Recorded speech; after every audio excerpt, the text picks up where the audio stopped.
نحمده ونصلي ونسلم على سيدنا ومولانا محمد رسوله النبي الكريم. أما بعد فأعوذ بالله من الشيطان الرجيم. بسم الله الرحمن الرحيم. قال الله تبارك وتعالى في كلامه العظيم: ألا إن أولياء الله لا خوف عليهم ولا هم يحزنون الذين آمنوا وكانوا يتقون.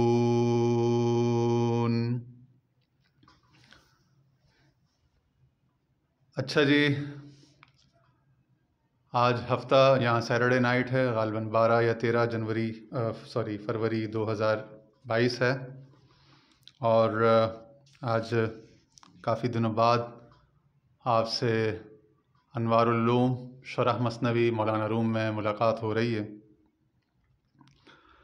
اس دوران مرشد کریم حضور خواجہ خواجگان خواجہ ابو الجمال پیر محمد بدر عالم جان المعروف میاں گل صاحب کے ساتھ سفر کی لاہور کے دورے میں ان کی رفاقت معیت کی سعادت نصیب ہوئی، اور اس کے علاوہ بھی کچھ نہ کچھ جو ہے وہ زندگی میں چلتا رہا۔ بہرحال اللہ تعالیٰ نے آج توفیق عطا فرمائی ہے، الکہف الخیریہ سے حضور خواجہ خواجگان خواجہ ابو الخیر پیر عبداللہ جان صاحب رحمۃ اللہ علیہ کی پسندیدہ مثنوی مولانا روم کا ایک سیشن آپ کی خدمت میں پھر لے کر آئے ہیں۔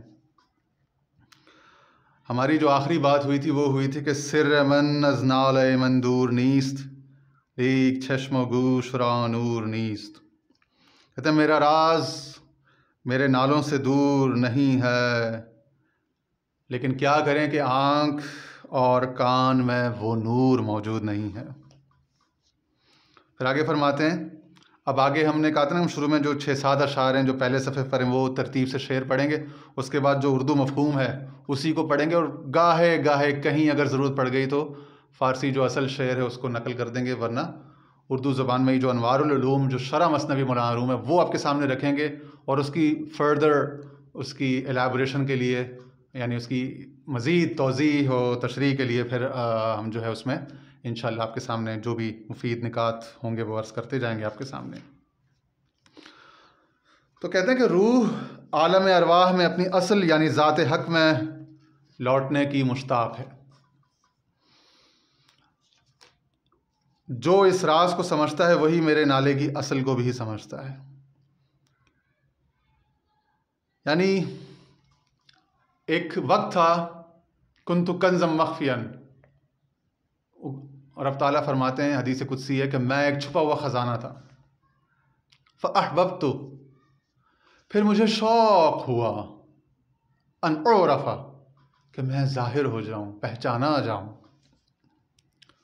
فخلقت الخلق لأعرف، لأعرفنی بھی آیا ہے کہیں الفاظ، پس میں نے مخلوق کو تخلیق کیا تاکہ میں پہچانا جاؤں۔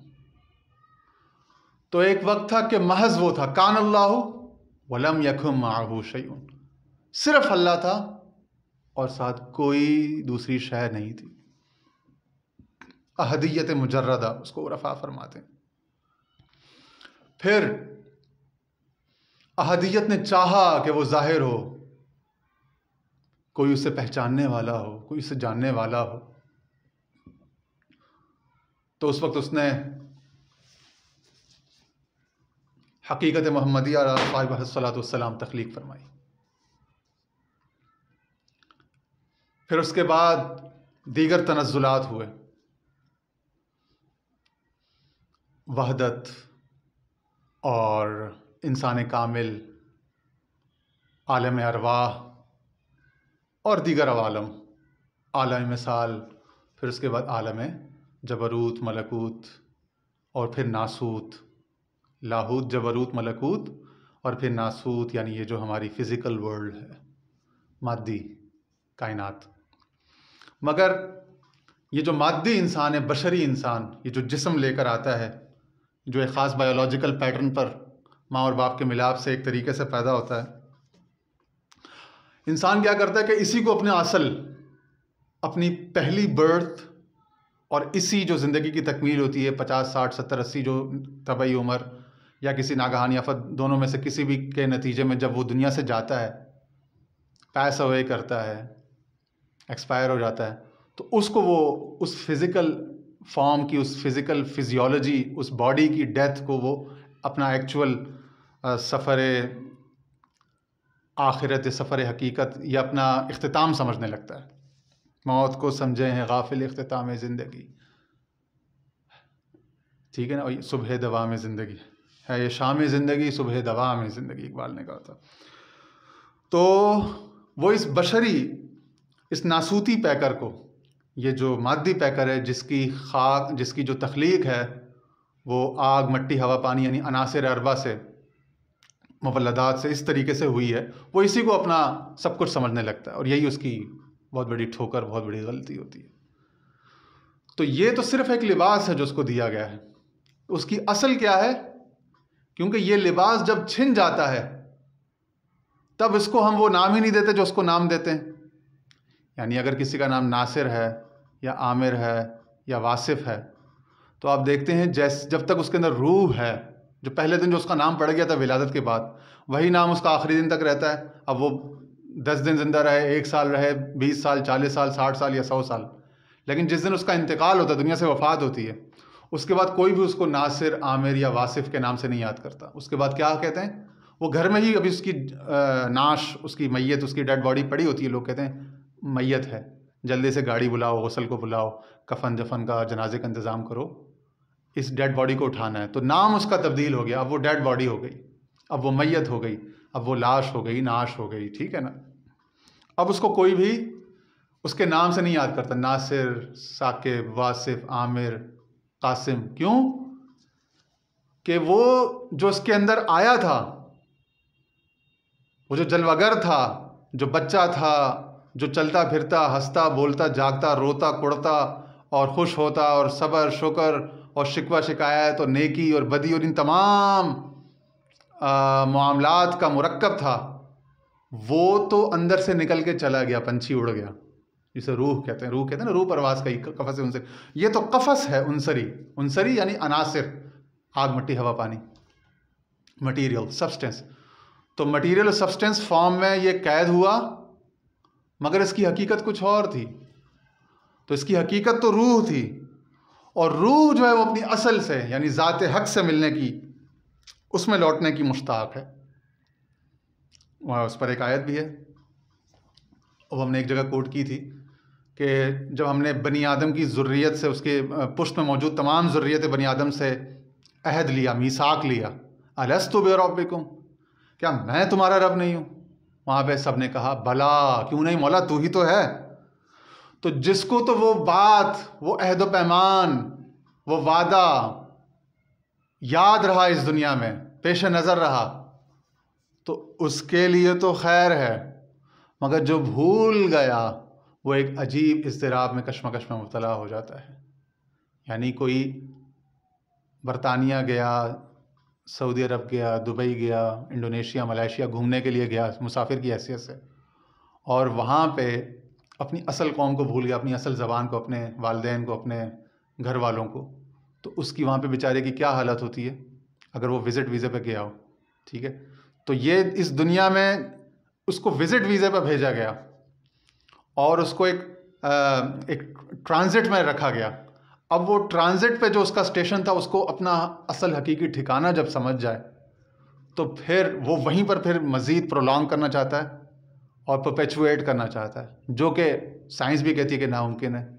یقیناً موت اس کو یہاں سے جانے پر مجبور کر دے گی، اس کو سبکدوش کر دے گی یہاں کے سارے ذمہ داریوں سے.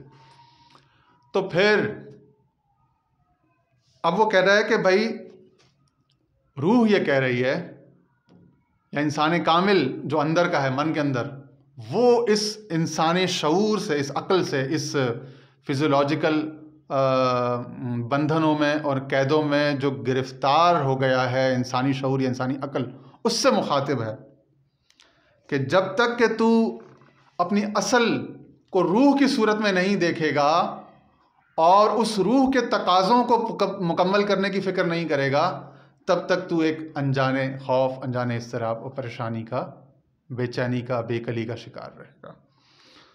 تو روح عالم ارواح میں اپنی اصل یعنی ذات حق میں لوٹنے کی مشتاق ہے۔ قطرہ عشرت قطرہ ہے، جو غالب فرماتے ہیں عشرت قطرہ ہے دریا میں فنا ہو جانا، درد کا حد سے گزرنا ہے دوا ہو جانا۔ تو قطرے کی خوشیوں کی معراج کیا ہے کہ وہ دریا میں اپنا وجود واپس ملا دے، یا کم از کم دریا کے خیال میں، اس کے دھیان میں، اس کے گیان میں رہے، تاکہ اس کو اپنے ہم وطنوں کی اور اپنے اس بڑے مرکز کی جس کی کوئی حدیں، کوئی کنارہ نہیں ہے، اس کی جھلک بھی نظر آتی رہے، اس کی یاد بھی ستاتی رہے، اور اپنی یہ جو کنفائنز اپنی لمیٹیشنز ہیں اس کے بیانڈ دیکھ کر اس کا دل باغ ہو، بڑا ہو، اور اس کو اطمینان محسوس ہو۔ اللہ بذکر اللہ تطمئن القلوب، ٹھیک ہے، کہ بے شک اللہ کی یاد میں دلوں کا اطمینان ہے۔ وہ اللہ کی یاد کیا ہے؟ وہ اس اصل عالم کی یاد جہاں پہ اللہ تعالیٰ سے براہ راست ایک مکالمہ، ایک مشافہہ، ایک عہد و پیمان ہوا کرتا تھا، عالم ارواح۔ تو جب تک اس عالم ارواح سے بندہ یا تو مل نہ جائے تب تک عشرت قطرہ نہیں ہے، بندے کی مثال ایک قطرے کی، اور اگر مل نہ پائے تو کم از کم جزوی وہاں کی یادیں، وہاں کی جھلکیں، وہاں کی ہائی لائٹس، جھلکیاں ہوتی ہیں نا، وہ دیکھتا رہے، کسی طرح محسوس کرتا رہے یہاں پہ پردیس میں بھی، ٹھیک ہے۔ تو وہ کیسے ہوتا ہے؟ وہ ذکر اللہ کے حلقے، اولیاء اللہ کی مجالس، اولیاء اللہ کی خانقاہیں، وہاں پہ کیا سبق ملتا ہے؟ حضور علیہ السلام نے فرمایا حدیث پاک کہ جددوا ایمانکم، کہ اپنے ایمانوں کی، اپنے تعلق باللہ کی وقتاً فوقتاً تجدید کیا کرتے رہا کرو، اس کا رینیو، ریفریش کیا کرتے رہا کرو، ری سیٹنگ کرتے رہا کرو۔ صحابہ نے پوچھا وَكَيْفَ نُجَدِّدُ إِيمَانَنَا یا رسول اللہ، یا رسول اللہ ہم اپنا ایمانوں کی تجدید کس طرح کیا کریں؟ تو آپ صلی اللہ علیہ وسلم نے وہ طریقہ بتایا، فرمایا بِقَوْلِ لَا إِلَهَ إِلَّا اللَّهُ، کہ کثرت سے نفی اثبات لا الہ الا اللہ کیا۔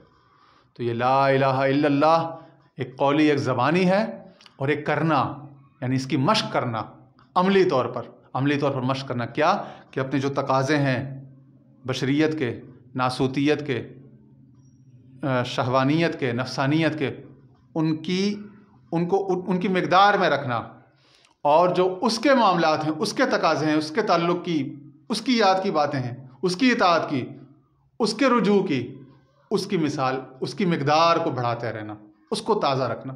تو جب تک انسان اس مقدار کو نمک اور آٹے کی مقدار میں رکھتا ہے، تناسب کو درست رکھتا ہے، تو اس کی روح بھی توانا، تندرست، چاق و چوبند رہتی ہے، اور جسم بھی اطمینان میں رہتا ہے، کیف میں رہتا ہے۔ کیوں؟ فرمایا حضور علیہ السلام نے، اے لوگو اذا مررتم بریاض الجنہ فارتعوا، اے لوگو جب تم جنت کے باغوں میں سے، جنت کی کیاریوں کے قریب سے گزرا کرو تو وہاں سے خوب چر لیا کرو، میوہ خوری کر لیا کرو، وہاں کا میوہ، وہاں کا پھل، مٹھائی، سبزی جو ہے، وہاں کی خوراک جو، اس کو لے لیا کرو۔ انہوں نے فرمایا یا رسول اللہ کیسے لے لیں؟ وہ کہاں ہوتے ہیں اس دنیا میں؟ جنت کے حلقے کہاں ہوں گے؟ آپ نے فرمایا کہ حلق الذکر، کہ وہ ذکر کے حلقے ہیں، وہ ذکر کی مجلسیں ہیں۔ تو اسی لیے صوفیہ کرام نے جگہ جگہ خانقاہیں، مجالس ذکر و فکر آباد کی، تاکہ امت کا جو ٹوٹا ہوا رشتہ ہے، وہ جو اس کی ڈور جو کٹ گئی ہے، اس کو واپس گنبد خضرا کے ساتھ اور خانہ خدا کے ساتھ جوڑ دیا جائے، ذکر و نعت، ذکر و فکر، ذکر نفی اثبات کے ذریعے، اور فکر نفی اثبات کے ذریعے، اور جہد نفی اثبات کے ذریعے، ٹھیک ہے۔ تو یہی دربار عالیہ مرشد آباد شریف پشاور، آستانہ خیریہ شریف اسلام آباد، اور اس کے ذیلی مراکز بشمول الکہف الخیریہ، جو ایک میخانہ ہے، چشمہ فیضان خواجہ ابوالخیر ہے، یہی اس کا پیغام ہے کہ اپنے تعلق باللہ کی بحالی، تعلق بالرسول کی بحالی، تعلق بالقرآن کی بحالی، ٹھیک ہے، یہی اس کا پیغام ہے، اور یہی روحانی کنیکشن اور روحانی سودا ہمارے حضور خواجہ صاحب کے دسترخوان پر وافر مقدار میں میسر ہے۔ مثنوی کے ذریعے بھی ان اذکار کی، ان تذکروں کی جو ہے وہ اس کی آگ کو بھڑکایا جاتا ہے، اس کی شمع کو فروزاں کیا جاتا ہے، اس کی لذت کو جو ہے وہ اس میں اسپائس اپ کیا جاتا ہے، اور اس کے علاوہ دیگر جو ہے درس حدیث، درس قرآن، درس تصوف کے ذریعے سے بھی، اور محافل ذکر و فکر کے ذریعے سے بھی، ان نشستوں کے ذریعے سے، ان سفروں اسفار کے ذریعے سے امت میں بھولا ہوا سبق یاد دلایا جاتا ہے، اور ان کو اس جہان کی باتیں اس جہان میں اس جہاں کا سبق سے ان کو آشنا کرایا جاتا ہے۔